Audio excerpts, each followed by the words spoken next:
The City Council has tasked you to transform the neighbourhood, so build the best landscape, buildings and more in cities.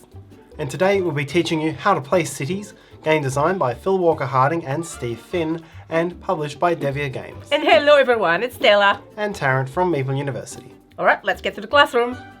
In cities, players are city planners trying to put together the greatest cities they can. Using their workers, players will draft city tiles, features and sets of buildings, all in the aim of building them into their great city blocks, while also collecting scoring cards of the best selfie-worthy features to generate end-of-game points for their creations. Once the cities are complete, whoever has amassed the highest scoring city will be the winner. To set up for the standard 3 or 4 player game, lay out the main board and place one of the double-sided city tiles in the slot. New York or Rio de Janeiro is recommended for your first play, and this represents a set of common objectives all players will be racing for. Shuffle the scoring cards and place the deck here, and shuffle the deck of city tiles, placing it here. Shuffle the feature tiles and make a stack or stacks here. Then mix up all the coloured building pieces in the cloth bag. Each player chooses a colour, placing its score marker at 0 on the score track, and taking its 3 rings and 4 of its workers. You can leave the other 4 workers in the box, they're used only in the 2-player game. Choose a first player who takes the star, then lay out the 4 grey-backed starting tiles, and in reverse turn order each player chooses one of these starting tiles which will form the beginning of their city. You're now ready to play. The 3 or 4 player game is played over 8 rounds, and to begin each round you'll need to set up a market of tiles and cards which players can take. In the scoring card row, place 3 cards face up and 1 card face down. Do the same in the city tile row. In the feature tile row, draw sets of 2, 1, 1 and 2 tiles with the very last tile face down. And in the building row, draw sets of 4, 3 and 3 buildings from the bag. Leave the final slot empty for now. The rest of the round is played in turns, starting from the first player and going clockwise around the table. The first player, after taking the first turn of the round, places the first player marker here. On your turn, take a worker from your supply and place it onto any one of these 16 spaces, taking the tiles, cards or buildings present in that space. For your first turn of the round, you can do this without restriction. For all subsequent turns, you're not allowed to place a worker in a row where you already have a worker. Blue here would need to place into one of the bottom 3 rows. This ensures that across a round you will take exactly 1 scoring card, 1 city tile, 1 set of feature tiles and 1 set of buildings. In most cases, you know exactly what you're taking. If your space has face down tiles or cards in it, you're not allowed to look at those until you've drafted them. If you choose the final building space, then you take the first player marker for the next round and draw 2 building pieces at random from the bag. Having made your choice, you must now immediately build whatever you've taken into your city. Scoring cards are straightforward. You simply place them face up beside your city block. City tiles are added to your city. They must go wholly orthogonally adjacent to at least one previously placed tile. So that would be a legal placement, but this and this would not be. Your eventual city must be 3 tiles by 3 tiles, or 6 blocks by 6 blocks, so anything that would break this rule is also not allowed. If you collect feature tiles, then you must immediately place them into empty, matching coloured blocks in your city. There are 4 different types of park feature and 4 different types of water feature, and their frequencies are shown on this help card.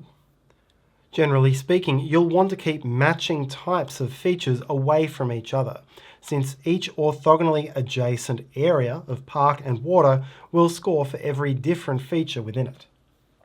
There are also 2 grey coloured feature tiles. This one is a monument. It can go on any grey square and scores 2 points. This one is called a special tile. You place it onto any grey square and it changes the building colour of that square to wild.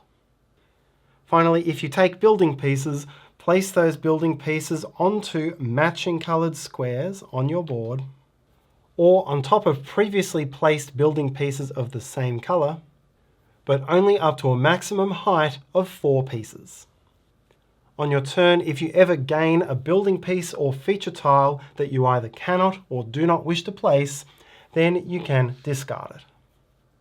Each of the starting city tiles has printed on it 3 objectives which players are racing to achieve.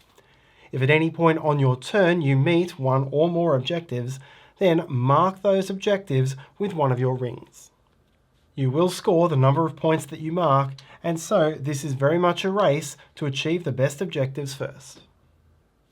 The round ends once all players have run out of workers.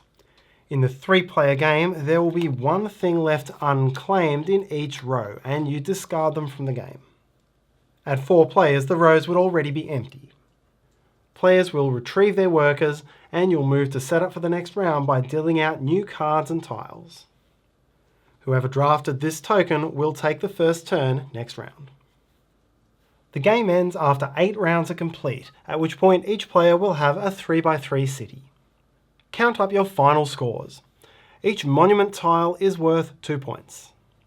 Each orthogonally adjacent area of either water or parks will score based on how many different features there are within it. If there's 1 feature, such as here, you would score 1 point. 2 features scores 3 points, 3 features scores 6 points, and 4 features scores 10. Score the points on all of your scoring cards. Most of these score for different combinations of buildings. Here, for example, it's 6 points for each blue building of height exactly 4, so this would score 6 points. This is 1 point per yellow building of height 1, so a score of 5. There are also some scoring for large or small parks or water. This is 1 point for each separate park area, of which there are 4. And this is 1 point for every 2 spaces in my largest water area. This area has 9 water, so this would score 4 points. You are allowed to have multiple copies of the same scoring card. Finally, add the points for any city objectives that you achieved. The player with the highest score wins. If tied, whoever got the most points from achievements wins, and if still tied, victory is shared. In the 2-player game, the draft is amended slightly. Now, instead of 4 workers, each player will have 8, and instead of 8 rounds, you'll play in 4. During the round, each player will take 2 items from each row instead of 1. And you can do this in any order. That is, it's perfectly fine to take both of your choices from a single row before going to another. As usual, the round will end once all workers have been placed and all items have been claimed. You may also choose to play the longer 7-round 2-player variant, in which each player finishes with a 3x5 grid instead of 3x3. And that's how to play cities. Thanks so much for watching. Your like and comments are much appreciated. Subscribe to see what's coming, and hopefully you have a great day. See you next time.